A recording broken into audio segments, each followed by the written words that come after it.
Welcome back to TK Tennis. So today I'm going to walk you through how to string a tennis racket.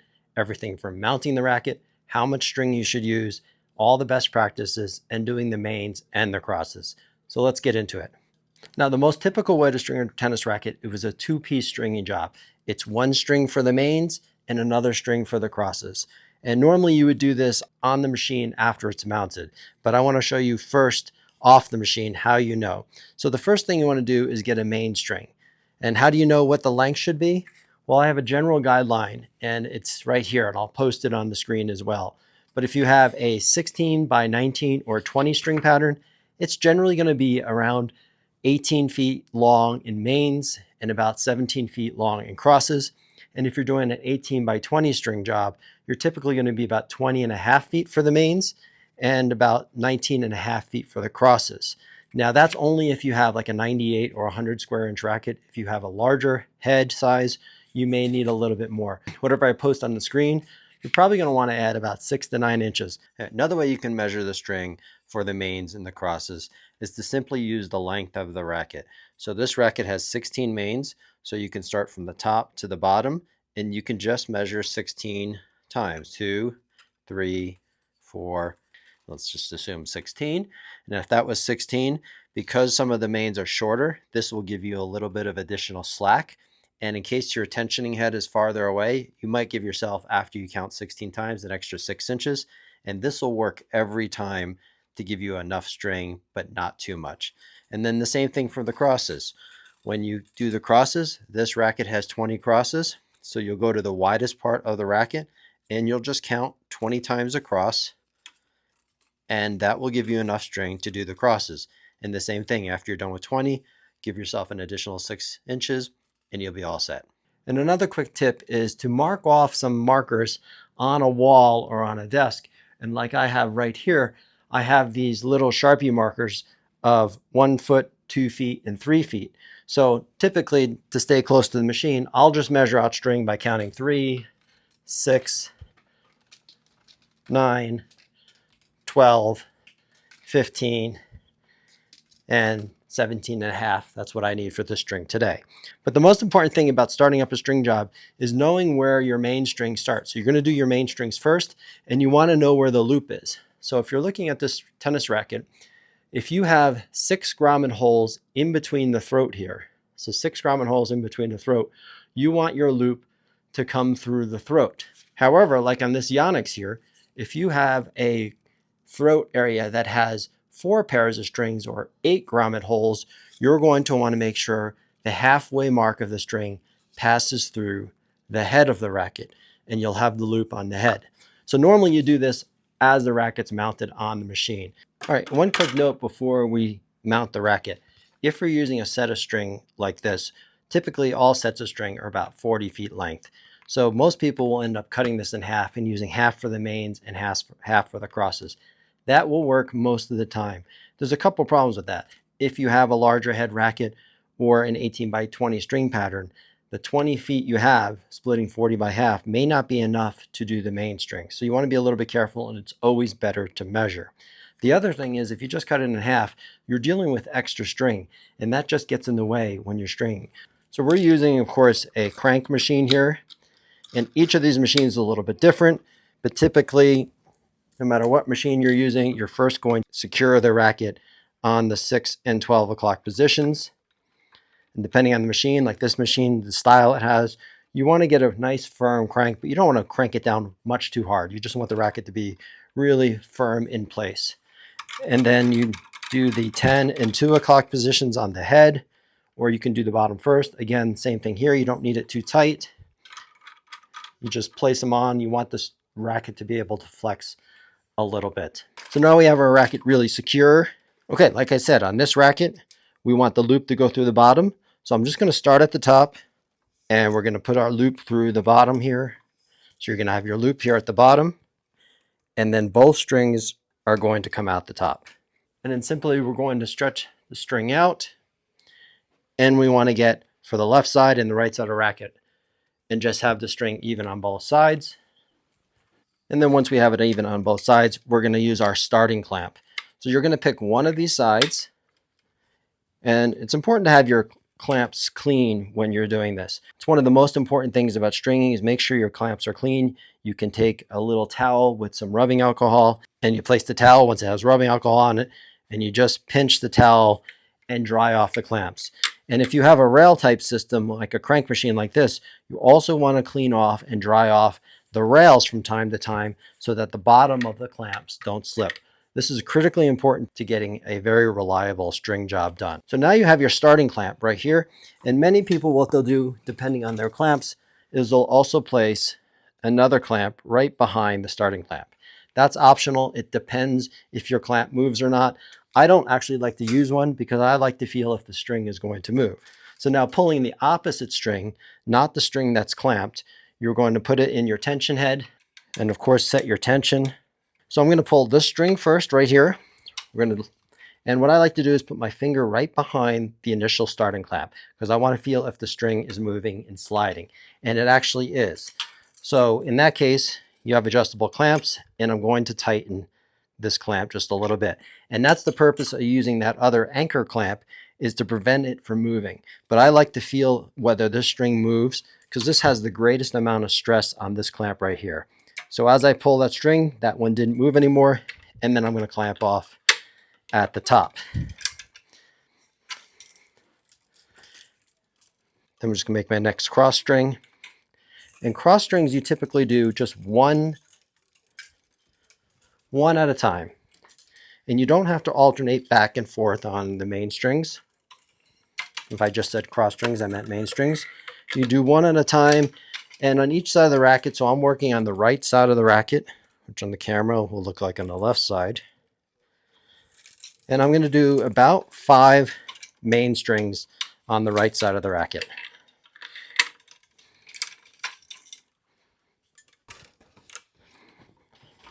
And you should test out both clamps as well. When you're releasing tension, you can feel if the string will slip through the clamps at all, and it doesn't. Now at this point, you could start on the other side. I like to finish off on the head, so I did about 5 main strings here. Some people will like to just do 2 or 3 and then switch back and forth. Now this is really important. When you pull this string that's in the clamp, so I'm now working on the left side of the racket, and I just pulled this string tight. Now, part of the string was in this clamp, so that didn't get stretched. So I'm going to release tension there and then quickly pull it again without letting the tension have slack. So I got this entire string the same as the other main string on the right side of the racket. That's the only time you'll do that, is just when you're pulling that string that was stuck in that clamp. And then we'll just do the other side of the mains.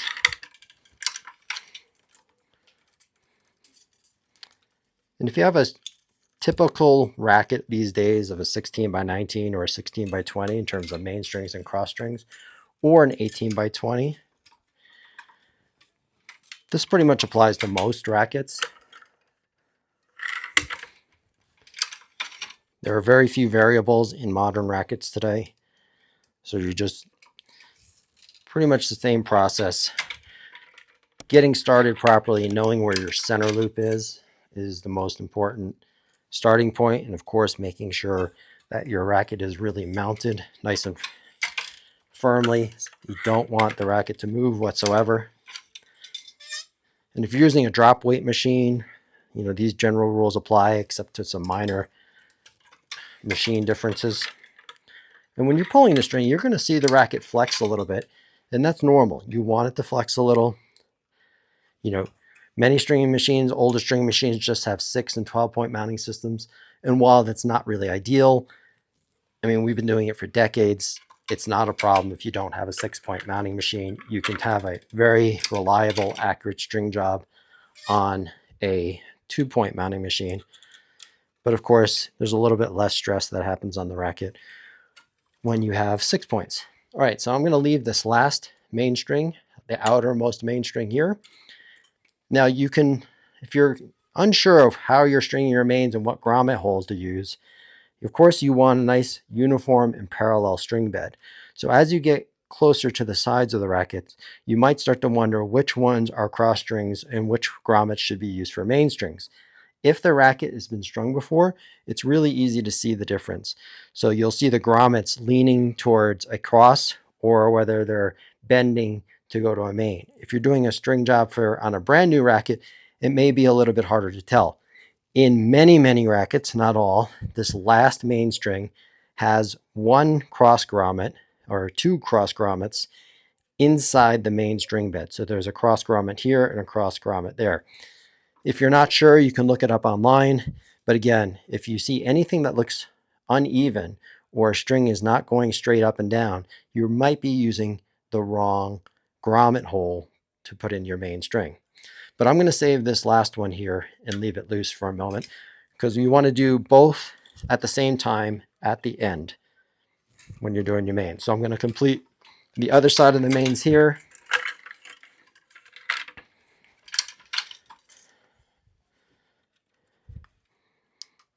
And so while I didn't alternate every string from left to right, release tension, and now as you see, I'm on my last two main strings and I have about 6 inches of string left, 6 to 8 inches of string left. If you're using a constant pull machine where the head of the stringer is farther away from the racket, you might need a little bit more length than this. Where this stringer, I can bring the tensioning head very close to the racket, so I don't need a lot of extra length. So it is important, depending on the string machine that you're using, a drop weight machine or a constant pull machine, if the head is far away and it's not adjustable, you might need a little extra string so you can add 6 inches onto your initial measurements before you start the string job. So now we're on our last two main strings, and you always want to increase the tension. I like to do about 4 pounds of extra tension on the main strings because when you tie the knot, you're going to lose a little bit of tension. So I'll do the extra 4 pounds here, tighten up, then I'll immediately loosen, and I want to tie off this knot. And you're going to need to tie off the knot on the next string down. So it's most typically where you finish off the main string, you're then going to tie off the ending knot on the main string just prior to it. And I'm not going to get into too many knots. You can look up knot types. There are many other videos showing how to do different knots, from the pro knot to the Parnell knot to just a typical and simple double hitch knot. And that's what I'm going to do here on the main strings. I like the nice simple hitch loop or double hitch loop, and there's not a lot of stress on this string. So you'll do a simple hitch loop here. So you go over loop and then just come down and under. Again, you can look up different types of knots. And then you don't want to just pull the knot right towards the grommet.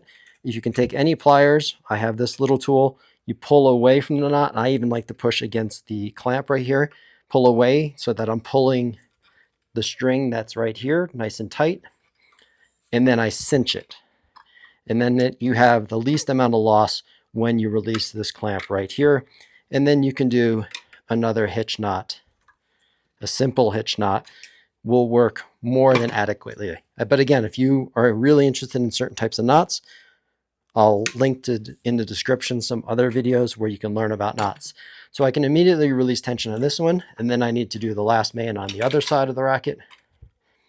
And really important, the reason you're doing both of these last main strings at once is for consistency. Because if you remember, I increased the tension in the tensioning head, and I need to make sure I don't forget to reduce that tension when I do the cross strings.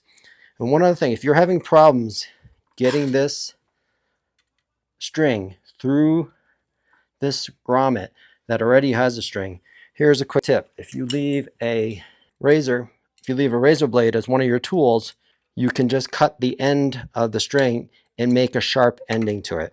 So you take it like this, you have the sharp end, and it'll slide through the hole even easier. So if you're having problems throwing that string through the hole, you of course could use a regular set of pliers and you can drive it through little bites at a time. But just a quick little cut, making that tip sharp, makes it a lot easier. And again, I want to pull up on the string before I cinch it, and then cinch it nice and tight. And once you get a single hitch in, you can release the tension if you want, or you can just do the double hitch and then tighten it off again. Okay, and on this crank machine, I don't need both clamps. And this machine has a rotating turntable. This machine's about 35 years old, so if you have an old machine, that does not mean you can't do an excellent and reliable and accurate string job, especially if you calibrated your tensioning head at least once a year to make sure that it's accurate. So in this case, I switched my turntable, so now I'm ready for the cross strings. So now we need a starting knot for the cross strings. So where we split the main strings, where half of the string, and you had a loop, half of the string did the right side of the string bed, and half of the strings did the left side of the string bed. When it comes to the cross strings, you're typically always starting from the top, working your way down with a single piece of string. So you're not starting in the middle, like a loop like this. You're starting on the top of the racket, and you need to find your tie-off knot. So if you have your first cross string, which is if you don't have any shared grommets, which most rackets today don't have a shared grommet, you'll see that this will be my first cross string. So I'm just going to start closest to me, and it's usually the next one down. Some rackets will have a little marker where you should tie off against another string, but it's usually, if this is your cross string, you could tie off right above it or right below it. Look for a marking on your racket to see if there is one. But again, many times it's often the string right below the first cross string. You'll tie off to the other main string that's right below or right above it. Now this starting knot is probably the most important because this has the most tension on it when you're starting off, and you don't want the string to pull through the grommet. So again, you can look up many different types of knots on YouTube to find out. I like to do what's either a direct Parnell knot or a variation of it. I like to call it the cow pie knot, where I just did 2 loops around and then I came around the back and pulled through. And that way I can control the tail. So I get this very short tail, so I'm not wasting much string. I could have even made it shorter where I don't even have to cut it. And I call it the cow pie knot because it's not the prettiest knot, but it's a very secure knot. I believe it's just a normal Parnell knot, and it looks like a cow pie when you get it just right up to the frame, and that is never going to pull through the grommet. Okay, now here's one of the most important things. It's really starting off for consistency. Everything about stringing is about doing good habits and consistency. And this is really important, where you start off your racket. So I'm going to go into the grommet on the first cross string, and the question becomes, should I start over the first string or should I start under? Now, ultimately, it doesn't really matter except for consistency and reliability. So I want to make sure that when I'm out here, when I'm doing all these grommets, starting off my cross strings outside of this last main string, I always want to be pushing down. So when I'm weaving my strings over here, I want to start down and then start weaving. And the reason is, when I finish off on this last string, I always want to finish up. It makes it a little bit more consistent and easier. I start down, which means at the end, I will always finish upwards. More importantly, it's an identifier whether you've missed a weave and you've created a bridge. Because if you start down and you end up down, it means you made a mistake and you skipped over 2 strings and you made a bridge over the string. And because this is the majority of your cross stringing is outside of this last main string, that is a good indicator. So starting off, you may not know whether you should start the first one down or the first one over. And here's the rule. If you have one grommet that you're starting, so if I was starting the cross string here, because I'm just one grommet inside this last main string, I would start up. But most rackets you're going to find are going to have 2 grommets, or are going to be inside of 2 main strings. And in that case, you always start down. So then I'm going to weave the string, and I like to do the loop weave. So I like to bring extra string. This is called the fish hook method or the loop method, where I have extra string and I just curl back and forth until I get to this grommet on the main string. And if you notice, I started down, and I'm going to finish the last one over this main string. And then when you pull the string, it's really important to have slack. Don't pull it right across the string bed because you create too much friction and you start burning the string. So you'll always be weaving or pulling the string, first cross string, across the string bed and not creating much friction. Now, on this very next one, because I started down and I'm still not outside the string bed, this next one, I'm going to start over. Now this may sound confusing, but all you have to do is reference the next string that's right below this string right here. So I finished over. So it's really important that this one starts under. So if you can see that, that's under here. And that's why I started over. But that's only going to happen here and at the very bottom. So I started under here, but this one string, I'm going to start over. I'm going to create my little fish hook or loop. And I'm just going to weave across. And we'll talk about different types of weaving in a moment. And then I get to this next cross string, and of course you slide it through. Now, where you did many strings on the main strings, it's most efficient by far by tensioning each string but weaving twice. So you weave twice and then pull each string once. You never pull two strings with one tension pull. So I have this loop right here. If you try and weave more, the string just gets in your way. So I have this loop here. This is easy to manage. So I did 2 weaves there and back. You'll see the knot will pull tight. I want to make sure I go back to my normal tension or wherever I want my cross strings to be at. In this case, I'm going to do 53 pounds on the crosses. And I'm going to pull tight and then clamp it. And then, of course, then pull this string tight.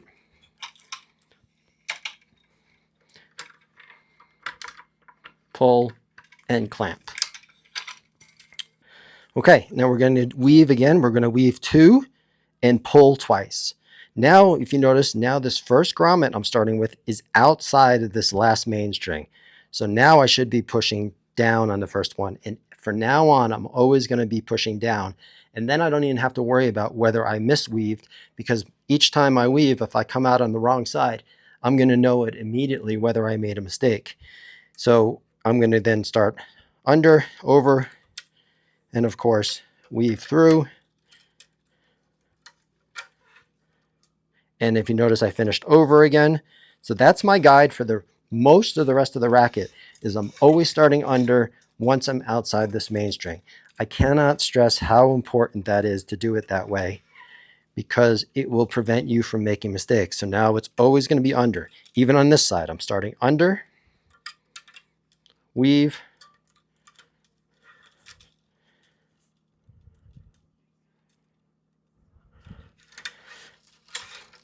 and then pull most of the string through, being careful not to crimp it like I just did a little bit there.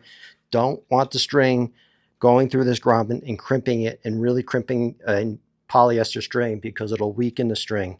So you leave a little bit of a loop on this end, bring it across to the tensioning head again. Now I always like to straighten the string as I'm going.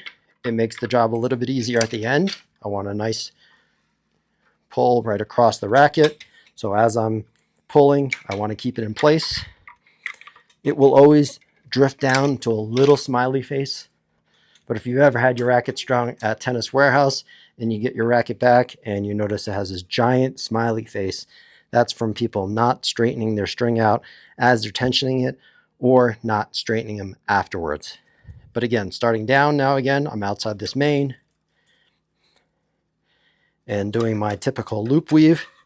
Now, something about weaving is most stringing professionals that are on tour don't do the loop weave like I just did there.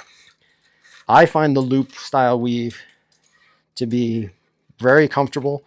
I get to stay on the same side of the machine. I'm not moving around the machine. I'm not having to bend down. I can stand right over the machine very comfortably. Where the 2-finger weave, which you'll see people will get behind the string and they'll use their fingers, which I am terrible at. And it's also very fast. Some people claim this is faster. That might be true. It's certainly not true how I do it. So if you use the 2-finger weave, that's something you can learn. Again, most tour stringing professionals seem to be doing it that manner. But when you're doing the loop weave, one hand stays under the racket and one hand stays over the racket. So you have bottom hand here, top hand here. Where if you're doing a 2-finger weave, it's the same thing. One hand on top, one hand on the bottom, but you're using your 2 index fingers and you're weaving it through. And if you watch people, they can do it incredibly fast and efficiently this way, But I think it's harder on the fingertips, especially depending on the string. If you have a highly textured string, it's a little harsh and it dries out your fingertips more so than the loop weave. And frankly, I just think the loop weave is easier to learn than the finger weave, or it's just because I've been doing it for 35 years. That's how I started out doing it. But that's your choice. I actually believe there's a third style, and if someone in the comments wants to let me know, there is this third style of weaving that I am not sure what it is, but I know a guy that I bring my rackets to in Europe, and he told me he does it in a completely different way. So maybe some of you know it, what it is. Again, one hand on starting below. And that's why, I can talk, I can be distracted with people when I'm weaving, and I don't have to worry about it, because as long as I finish on top of this last weave, I know I didn't make a mistake on my weaves. Unless, of course, I messed up 2 weaves on the same cross string. So I had 2 bridges on the same cross string. Then I wouldn't know, but boy, I would have to really be not paying attention, and my finger dexterity would have really had to been off that day for me not to recognize that there's 2 bridges.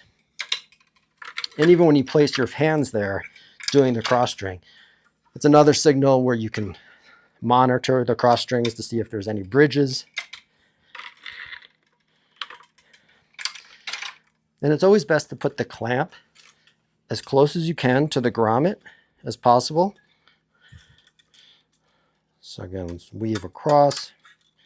And it's really easy to do these weaves when you're up top on the racket. As you start losing room towards the bottom, which we're going to show you in a minute, you're going to see the weaving gets a little bit slower because I have less room. So I can go down on an angle when I'm doing this crosses here, when I'm doing this weave. I can go down on an angle because I have a lot of room and the strings loosen up a little bit versus trying to go directly across the string bed.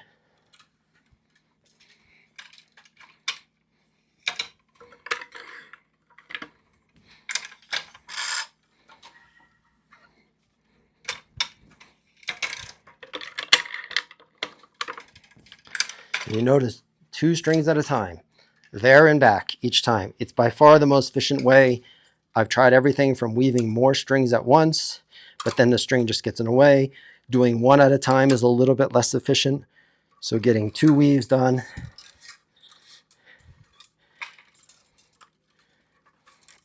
is, in my book, the way to do this.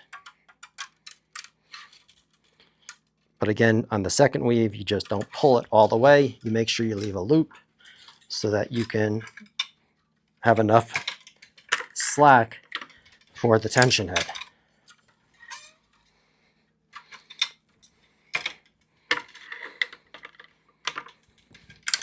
And again, don't pinch the string when you're pulling. You don't want to crink it. You'll actually see it discolor if you crink it too much. You'll see it discolor.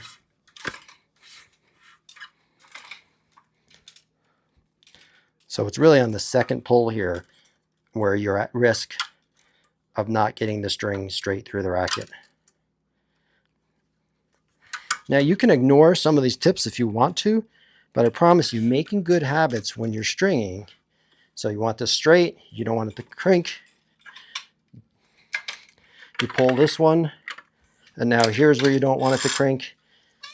So as you're pulling through, make sure it just stays nice and smooth, and you don't get it to bind up while it's going into the grommet.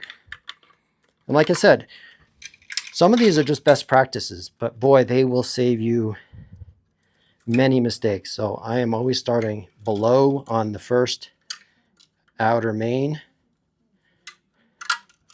And again, there's really no risk for me ever making a bridge.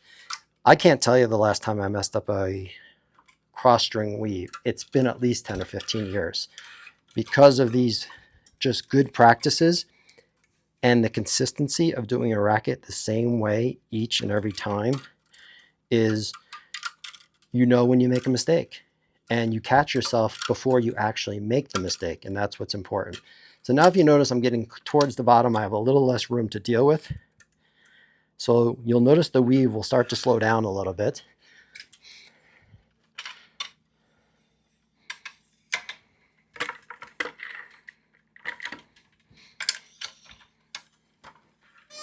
Again, pull through, don't get that crinked up, pull, tighten, clamp. Now I'm getting close. I'm still on this outside of this left main, so I'm still going under as my first one, but that's going to change for one path in a moment. So as I'm weaving across, again, I finish over. I finished over this last one, pull through, and then again, I'm still outside of this last main. So again, under. You notice I'm running out of room, so I may not weave so many cross strings at once. I'm going to pull through however many are comfortable. Pull through, stick the 3/3 grommet. Don't pull too much, so you leave yourself some slack at the end here.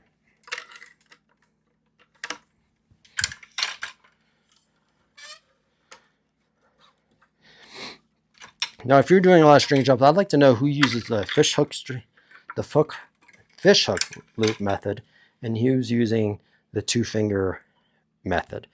Okay, so now here things change. So now the next grommet is inside this last main string bed. So now I can no longer start on this next one below. So this one's going to have to come above, because if I reference the string right on top of it, that one's finishing under, right directly above it. So now I'm going to start over. And for this one weave, I'm going to start over.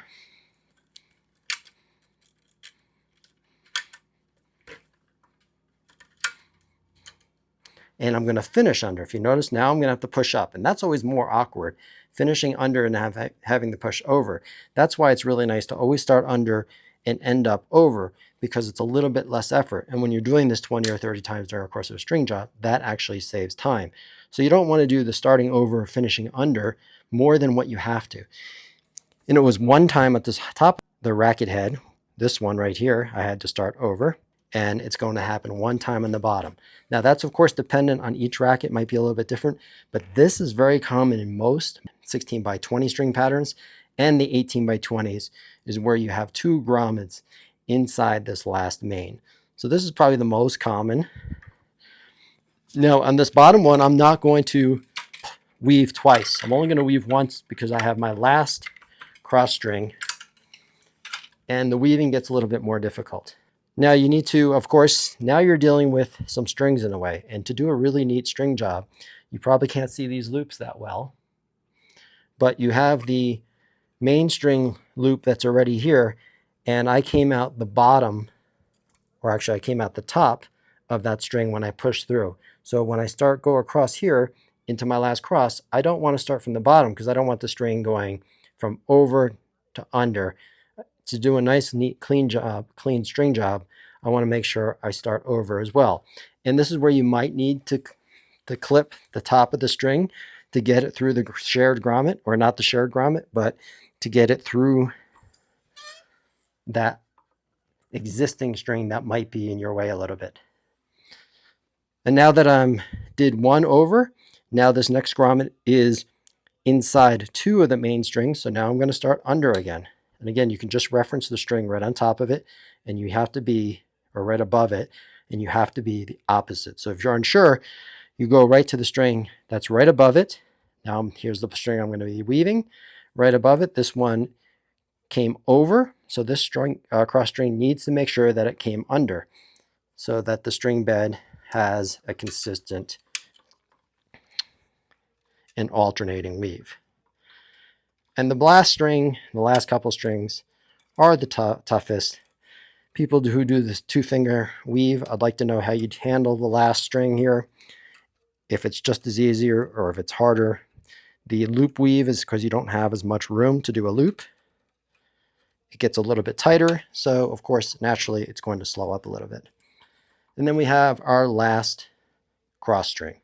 And again, just like we did with our last 2 main strings, we're going to tighten up the cross string anywhere between 4 to 6 pounds. Some people could do 8 pounds. It really doesn't matter. This string is not that vital to the ultimate playability, or you could almost argue not vital at all, just like these 2 strings are. But it is nice to get a nice firm pull, a few extra pounds tighter. to clamp.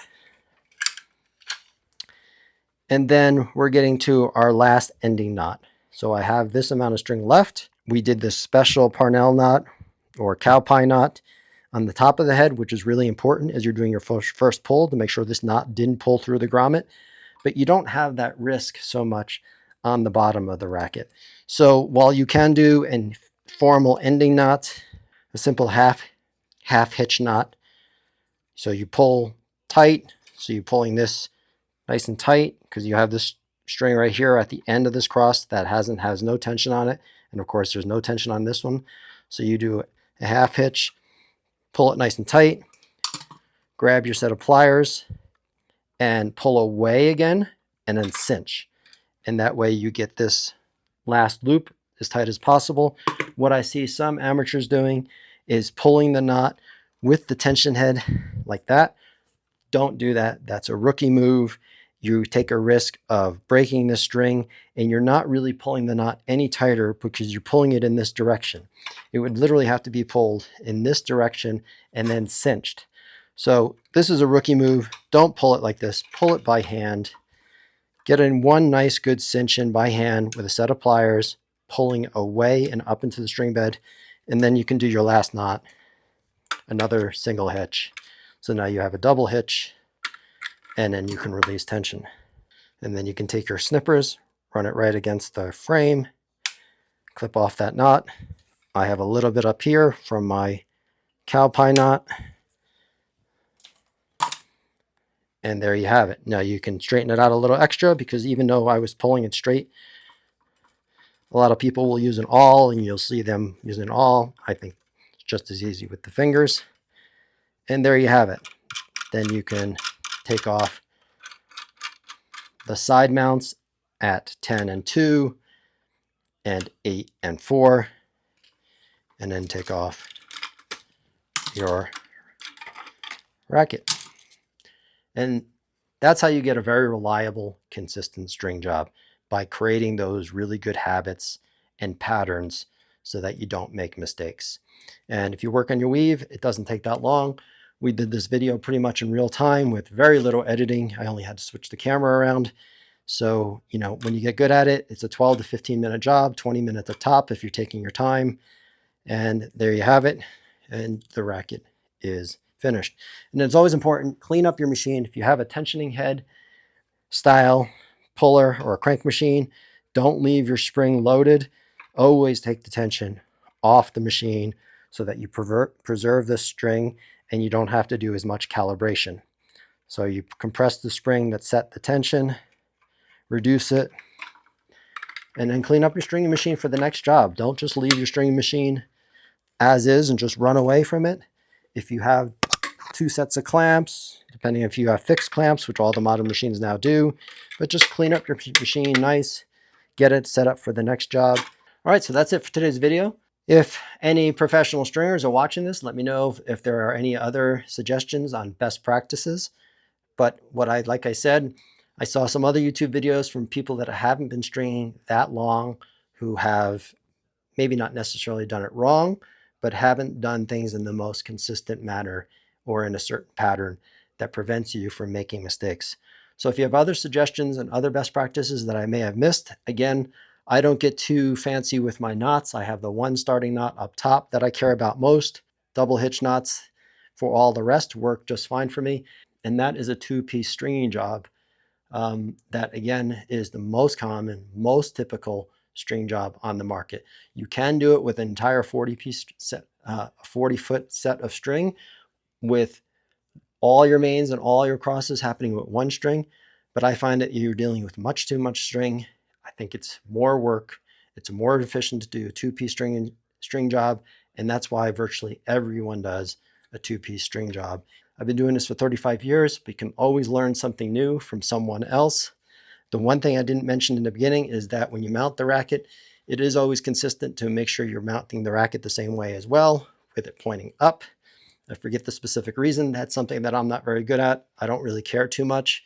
I care more about the weaving process, but most professional stringers will tell you always start with the butt cap facing upwards, and someone in the comments can probably remind me why that is. So if you like this video, thanks for watching. Please remember to like and subscribe. And if you have any questions, ask them in the comment, or if you have any advice, and I'll see you in the next days.